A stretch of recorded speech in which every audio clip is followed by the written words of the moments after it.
इतना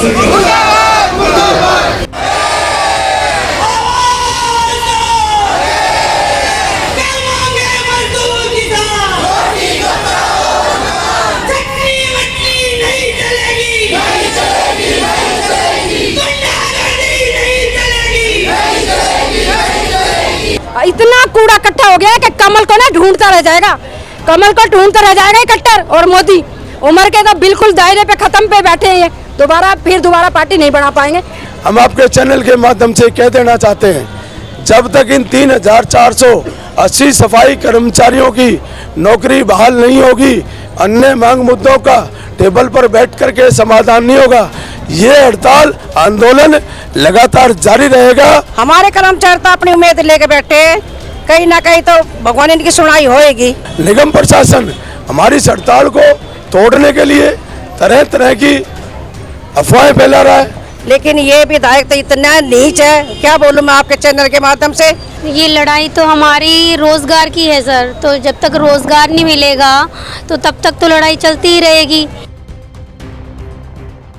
नमस्कार, स्वागत है आपका न्यू इंडिया न्यूज नेटवर्क पर। मैं हूं योगेश कुमार आर्य। हर जुल्म जुर्म की टक्कर में संघर्ष हमारा नारा है। नगर निगम की यही आवाज है। गुरुग्राम के नगर निगम से ये देश का आम आदमी, गरीब तबके का वो आम आदमी जिसका वोट बैंक में सरकार बनाने में बहुत अहम योगदान रहता है, लेकिन आज लगातार ये पिछले कई दर्जनों हफ्ते भर से अपनी आवाज़ उठा रहा है, लेकिन इनकी आवाज़ को सुना नहीं जा रहा है। इन्होंने तमाम विधायकों के दरवाजे खटखटा लिए, अधिकारियों के दरवाजे खटखटा लिए, यहाँ तक कि घर के मुखिया जो हैं, जो प्रधान हैं, उनका भी दरवाज़ा खटखटा लिया, जो कमिश्नर है पीसी मीणा जी, लेकिन सुनने की कोई कार्रवाई अभी तक इनके साथ नहीं हुई है। इन्हीं से जानने की कोशिश करेंगे कि आखिर इनकी ऐसी मांगे भी नहीं है अपनी नौकरी के लिए, ये लगातार अपनी आवाज़ें उठा रहे हैं, लेकिन सरकार, शासन, प्रशासन अभी तक इतने ज्ञापन ये लोग सौंप चुके हैं, लेकिन इनका अभी तक कोई सुनवाई नहीं हो रही है।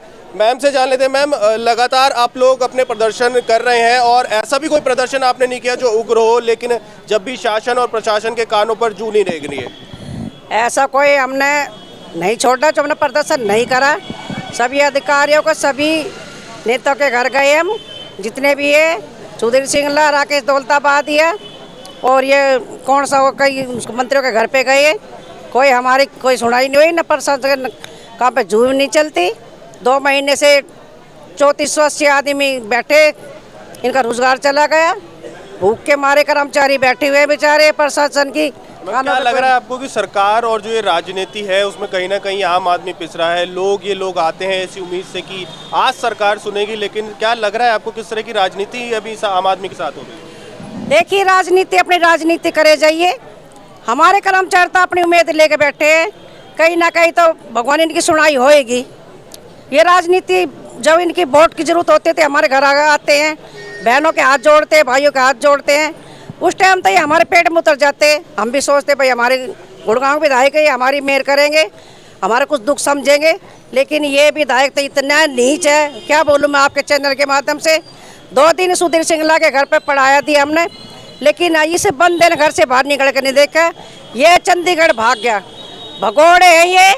गुड़गांव में इतना पुण्य का धर्म मचा रखा है, कर्मचारी भूख के मारे बैठे, रोजगार चला गया इनका। कितनी घोर निंदा करते हैं इनकी, अधिकारियों की और इन पार्षदों की, लेकिन इनके कान पे कोई जूम नहीं चल रही।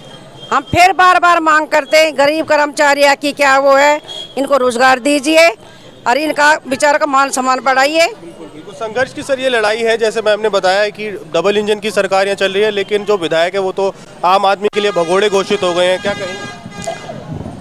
मैं बसंत कुमार, राज्य प्रेस सचिव, नगर पालिका कर्मचारी संघ हरियाणा और कार्यकारी जिला अध्यक्ष नगर पालिका कर्मचारी संघ गुरुग्राम। कार्यकारी जिला अध्यक्ष बनना कोई गर्व की बात नहीं है, क्योंकि जिन परिस्थितियों में हमारे संघ द्वारा हमें ये कार्यभार सौंपा गया, लगातार 21 नंबर से हम प्रदर्शन कर रहे हैं अपने मांग मुद्दों को लेके।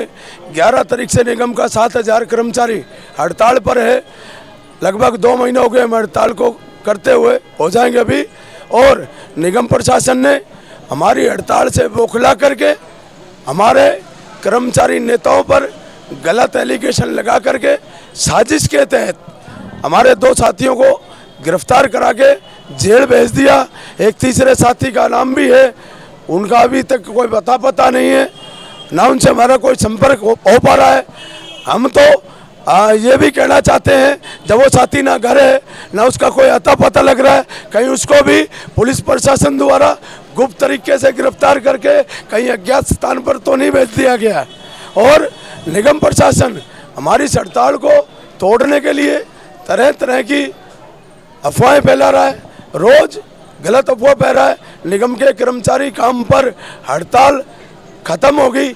हम आपके चैनल के माध्यम से कह देना चाहते हैं, जब तक इन 3480 सफाई कर्मचारियों की नौकरी बहाल नहीं होगी, अन्य मांग मुद्दों का टेबल पर बैठ कर के समाधान नहीं होगा, ये हड़ताल आंदोलन लगातार जारी रहेगा। और इसके समर्थन में नगर पालिका कर्मचारी संघ हरियाणा ने आंदोलन का आह्वान किया है। हम बड़ी आस और उम्मीद लेकर के कल स्थानीय निकाय मंत्री डॉक्टर कमल गुप्ता के आवास पर हिसार गए थे। संघ के आह्वान पर वहाँ 18 तारीख को पड़ाव था, 19 तारीख को प्रदर्शन करना था। पहले सूचना देने के बावजूद भी स्थानीय निकाय मंत्री, जैसा कि इस डबल इंजन की सरकार के विधायकों के मंत्रियों की नीयत रही है, पहले सूचना देने के बाद ये मंत्री महोदय भी अपने घर से गायब हो गए। हम गुड़गांव विधायक के वहाँ गए, वो भी गायब हो गए। हम आपके चैनल के माध्यम से कह देना चाहते हैं, भागना, मुंह छुपाना किसी समस्या का समाधान नहीं है। आपने कर्मचारियों से 29 अक्टूबर 2022, 5 अप्रैल 2023 दो दौर की वार्ता के बाद 19 सूत्रीय मांग पत्र पर बातचीत करी थी, सहमति जताई थी। मानी गई मांगों के पत्र आप ईमानदारी से लागू करिए, नहीं तो नगर पालिका कर्मचारी संघ हरियाणा ने गुड़गांव के कर्मचारियों के समर्थन के आंदोलन में और 3480 सफाई कर्मचारियों को ड्यूटी बहाल कराने के लिए आंदोलन का आह्वान कर दिया है। कल 21 नवंबर को हम पूरे हरियाणा की पालिका परिषद निगमों के कर्मचारी सभी 22 जिलों में प्रदर्शन करते हुए आयुक्तों के माध्यम से मुख्यमंत्री हरियाणा सरकार के नाम ज्ञापन देंगे, हड़ताल का नोटिस देंगे। और जो हमारे दो नेताओं की गिरफ्तारी साजिश के तहत गलत तरीके से की गई है, उसकी जांच करने की मांग हम हरियाणा सरकार से करेंगे। और 22 से 25 नवंबर आम जनता के बीच में जाकर के अपील करेंगे, अपने मांग मुद्दों को उनको बताएंगे, भाई हरियाणा सरकार हमारे साथ ये गलत कर रही है। ये निगम के अधिकारी ठेकेदारों की पैरोकारी करते हुए हमारे 3480 लोगों की नौकरी खा गए। और फिर भी अगर बात नहीं बनती तो 4, 5, 6 दिसंबर को पूरे हरियाणा में सभी आयुक्त और डीएमसी कार्यालयों पर 24 घंटे की कार्मिक भूख हड़ताल की जाएगी। और उसके बाद 14 और 15 दिसंबर को पूरे हरियाणा में पालिका परिषद निगमों का कर्मचारी हरियाणा सरकार की वादा खिलाफी, वार्ताहीनता व सामाजिक न्याय विरोधी, कर्मचारी विरोधी नीतियों के खिलाफ 2 दिवसीय हड़ताल करेगा। और फिर भी अगर सरकार ने किए गए वादे पूरे नहीं किए, छटनी किए गए कर्मचारी को नौकरी पर बहाल नहीं किया, तो ये 2 दिन की हड़ताल नगर पालिका कर्मचारी संघ आगे बढ़ाने के लिए विवश होगा। इससे अगर हरियाणा की जनता को, कोई आम जन को असुविधा होती है तो उसकी जिम्मेवारी हरियाणा सरकार की होगी। सर, किस तरीके से देख रहे हैं, जिस हिसाब से सर ने बताया कि आंदोलन तो अभी संघर्ष की लड़ाई तो लगातार जारी रहेगी, लेकिन किस तरह से देख रहे हैं शासन प्रशासन को, ये आम आदमी गरीब तबके की आवाज़ क्यों नहीं सुन रहे हैं? ये जो सरकार है ये बहुत निकम्मी हो चुकी है। हमारे कल निकाय मंत्री कमल गुप्ता के इशार घर पे गए थे, तो वहाँ पे भी उन्होंने कहीं भी किसी से मुलाकात नहीं की। पुलिस प्रशासन ने बताया कि वो तो यहाँ है ही नहीं।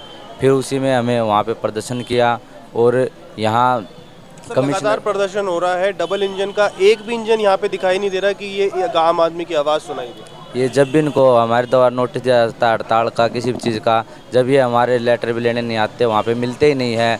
फिर कल जैसे हम हिसार चले गए थे तो यहाँ पे पीसी मीणा जी ने अखबार में बाकायदा, कल के अखबार में देखना, उसमें दिया गया है कि पीसी मीणा की ड्यूटी ख़त्म हो गई है। वो यहाँ पे गुड़गांव में दौरे पे है। पीछे से पुलिस प्रशासन को लेकर सारा कूड़ा उठवाया जा रहा है। ये लगातार सरकार बहुत अपने प्रशासन को लेकर बहुत काम करवाए जा रहे हैं, हमारे साथियों के रोजगार को छीन चुकी है बिल्कुल पूरी। बिल्कुल शासन प्रशासन की जो स्थिति है वो देखने को यही है, लगातार ये लोग आवाज़ उठा रहे हैं लेकिन आवाज़ इनके हित की सुनी नहीं जा रही है। क्या कहेंगे मैम, अब जिस हिसाब से आप लगातार अपने, जैसे सर ने बताया कि संघर्ष की लड़ाई लंबी चलने वाली है क्योंकि सरकार का मूड लग नहीं रहा है कि वो आपकी आवाज़ सुनेगी। नमस्कार, मेरा नाम अनीता है। ये लड़ाई तो हमारी रोज़गार की है सर, तो जब तक रोज़गार नहीं मिलेगा तो तब तक तो लड़ाई चलती ही रहेगी और इसके अलावा तो हमारे पास कोई चारा भी नहीं है। ना हम लड़ रहे हैं, ना हम किसी से झगड़ रहे हैं, ना उनका कुछ कर पा रहे हैं क्योंकि पुलिस प्रशासन भी उनके साथ है। कहीं भी काम होता है वो खुद कराते हैं जाके, जो निगम के बड़े अधिकारी हैं वो खुद काम करा रहे हैं जा जाके, तो हमारी तो कुछ सुनवाई हो ही नहीं रही है। और कुछ कहते हैं तो फिर ये बोल देते हैं कि तुम काम करो। अरे काम किस आश्वासन में करें? जो सैलरी हम 14,000 रुपये ले रहे थे, आज हम 10,000 रुपये लेंगे तो हमारा क्या होगा? जब 14,000 में हमारा कभी कुछ नहीं हुआ तो 10,000 में क्या होगा? ना पीएफ है, ना SI है, ना किसी चीज़ का आश्वासन है कि कल को तुम निगम रोल पे जाओगे। अगर बाई चांस हम उनके कहने से ड्यूटी पे चले भी जाते हैं तो ये आश्वासन तो उन्होंने दिया नहीं हमें कि आपको हम 2 महीने रखेंगे, 4 महीने। अगर 10 दिन अगर हमसे काम करवा के वो हमें हटा देते हैं तो हम क्या करेंगे? हम तो इस दरी से भी मतलब बेदखल ही हो जाएंगे। 2015 से लगी हुई मैं भी कर्मचारी जो 334-80 कर्मचारियों में हटाई गई हूँ। वो इसलिए नहीं लग रहा था क्योंकि उन्हें हमारी पावर का पता नहीं है। अभी कर्मचारियों की पावर का पता नहीं है, लेकिन मैं सरकार को बता दूँ। नहीं, मैं आपको ये बताना चाह रहा हूँ, जो हरियाणा राज्य महिला आयोग की अध्यक्ष हैं, रेणु नाम है उनका, उन्होंने आपकी हक की आवाज़ उठाई है।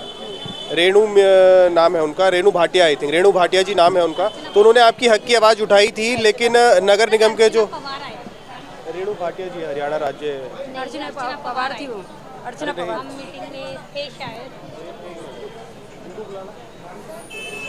कंफर्म कर लेता हूँ।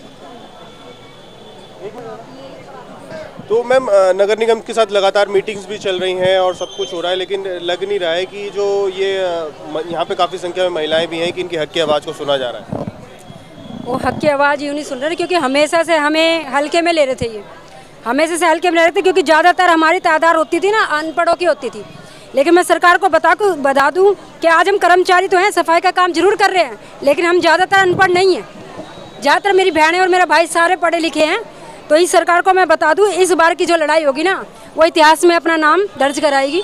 आते हैं सिर्फ अपना समर्थन के लिए कि आओ हमने आंदोलन यहाँ किया हुआ है, आप आओ अपनी भीड़ दिखाओ ताकि उनका वोट मिले। इधर तो पागल हम भी नहीं है। हमने आपको अब भी बताया था कि हमारे इतने बहन भाई, जितने भी बहन भाई, हम सफाई का जरूर काम करते हैं। 10-10, 12-12 पढ़े हुए हैं और एक बार 12 पढ़ने के बाद आप जानते हो कि हमने 2 सीढ़ी पार कर ली 12 पढ़े हुए। तो आने वाले टाइम में सरकार को जानना होगा, बिल्कुल जानना होगा कि ये एक बहुत तगड़ा तूफान है, झुक जाए, छोटे पेड़ की तरह झुक जाए। आने वाले टाइम में जो तूफान से नहीं झुकता ना, बड़े बड़े जो पेड़ होते हैं जड़ से निकल जाते हैं। तो हम अभी सरकार को कह रहे हैं छोटे पेड़ बन जाइए, आने वाले 24 में सीना तान के खड़े होइए, वोट हम देंगे। नहीं तो इस सरकार को जड़ से खत्म करने का काम ये रोजगार के ये जितने कर्मचारी ने, ये सैनिक हैं, ये दिखाएंगे उसको सरकार को कि कैसे जड़ से उठाया जाता है। ये जो सरकार है ना, जो ये बैठी है, इस सरकार को जानना होगा। इतना कूड़ा इकट्ठा हो गया है कि कमल को ना ढूंढता रह जाएगा, कमल को ढूंढता रह जाएगा कट्टर और मोदी। उम्र के तो बिल्कुल दायरे पे खत्म पे बैठे हैं, ये दोबारा पार्टी नहीं बना पाएंगे। ये हमारा सबका वादा है। मैम, क्या कहेंगे, किस तरह से देख रहे हैं शासन प्रशासन जब आप महिलाओं की आवाज़ नहीं सुन रहा है? लगातार भाजपा महिला सशक्तिकरण की आवाज़ उठा रही है, लेकिन इतनी महिलाएं बैठी हैं यहाँ पे, लेकिन सुनवाई नहीं हो रही। कोई सुनवाई नहीं हो रही है जी। मैं तो ये कहूँगी, अब तो जो हमारे बच्चे स्कूल वगैरह में पढ़ रहे हैं उनकी फ़ीस भरने में, हर चीज़ में हमें दिक्कत हो चुकी है। बस एक रोने का दिल तो बहुत कर रहा, रोया नहीं जा रहा है। क्यों हमें पता है हम कितनी मुसीबतों से गुजर कर आगे जा रहे हैं, लेकिन इनका क्या चल रहा है कि नए कर्मचारी लगा लिए, वो लगा लिए, लेकिन कर्मचारी, एक बात बता दूं, जैसा हमारे साथ हुआ ना, कल को जो अब कर्मचारी लगे हैं उनके साथ भी यही होना है। ऐसा नहीं समझा जाएगा कि उनको झूठे दिलासे दिए गए हैं कि भाई तुम्हारे साथ ये हो जाएगा, तुम निगम रोल पे चले जाओगे, कौशल, कोई नहीं जाएगा। जब हम इतने 6-6, 7 साल, 10-10 साल के बंदे नहीं गए, हमारे साथ इतना बड़ा विश्वासघात कर दिया गया, एक कलम से हमें वो कर दिया गया है कि हटा दिया गया, तो इनके साथ क्या होगा? कल के बंदे लगे हुए कभी जा सकते हैं? आपको कैसे बता देंगे भाई जाएंगे? नहीं जाएगा कोई नहीं। ऐसा हमें तो ये बोल रहे हैं कि सरकार पे हमें तो बिल्कुल भी विश्वास नहीं रहा है। ठीक है, हमें पता है हमारी मजबूरी, सिर्फ और सिर्फ हम आम लोग ही जानते हैं कि हमारे साथ क्या हो रहा है। ठीक है, इस चीज़ का असर हम गरीबों पे पड़ रहा है। सरकार हमारी कोई सुनवाई कर भी नहीं रही है और पर करनी तो पड़ेगी, देख लेना आप। त्योहारों के टाइम पे इस तरह का सिचुएशंस क्रिएट हो जाती है, लगातार त्योहारों का सीज़न चल रहा है, लेकिन आप यहाँ पे अपनी हक की लड़ाई के लिए आवाज़ उठा रहे हैं, लेकिन शासन या प्रशासन का कोई भी नुमाइंदा यहाँ पे आके तैयार नहीं हुआ कि आपकी हक की आवाज़ को सुने। सर मेरा नाम सपना है। हमारे हक के लिए लड़ाई हो रही है, लेकिन कुछ लड़ाई नहीं हो रही है यहाँ पर। प्रशासन, हम अगर काम रुकवाने के लिए जाते हैं तो प्रशासन खड़ा हो जाता, पुलिस प्रशासन खड़ा हो जाता, नगर निगम वाले खड़े हो जाते हैं। एक बार बताओ सर, हमारी कोई सुनवाई तो होनी चाहिए ना। हमें 2 महीने यहाँ से 2 महीने हो गए हमें बैठे हुए, हमारी कोई सुनवाई नहीं हो रही। हमारे बच्चे, अगर हम स्कूल में भेज रहे हैं बच्चों को तो फीस तो हमें चाहिए ना। हमारे बच्चों की फीस नहीं होती, हमें रोने का बहुत दिल करता, पर क्या करें। सबसे बड़ी समस्या ये हो रही है कि हम किराए पे रहते हैं, किराए पे हम रहते हैं तो हमारे बच्चे स्कूल में भी जाते हैं, किराएदार आता है। नगर निगम में मीटिंग में कहा गया है कि सबकी सैलरी रिलीज कर दी गई है। आपको नहीं सर, कोई सैलरी नहीं आई। 4 महीने की सैलरी रुकी हुई है, कोई सैलरी नहीं आई है हमारी। हम बहुत ज़्यादा परेशान हैं, ना कोई हमारी सुनवाई हो रही है। कम से कम हमारी सुनवाई हो जाए तो हम वही अपना काम करें जाके वहाँ पर। जिस हिसाब से तमाम लोगों का कहना है कि कहीं ना कहीं फेस्टिवल के सीज़न में सबसे बड़ी दिक्कत क्या आ जाती है, इनको अपने बच्चों की फ़ीस भी देनी है और फिर घर का खर्चा भी।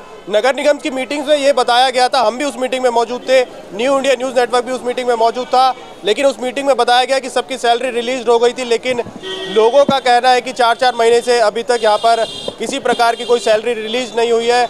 तो फिर ये झूठा दिलासा जो मीटिंग्स में दे दिया जाता है वो पटल पे क्यों नहीं दिखाई देता, ये तो अब हम आप पे छोड़ देते हैं। अगर आपका भी कोई कमेंट हो तो आप भी हमें कमेंट करके बता सकते हैं। फिलहाल इस खबर में इतना ही। बने रहे न्यू इंडिया न्यूज़ नेटवर्क के साथ। कैमरामैन वीरेंद्र के साथ मैं योगेश कुमार आर्य, गुरुग्राम से।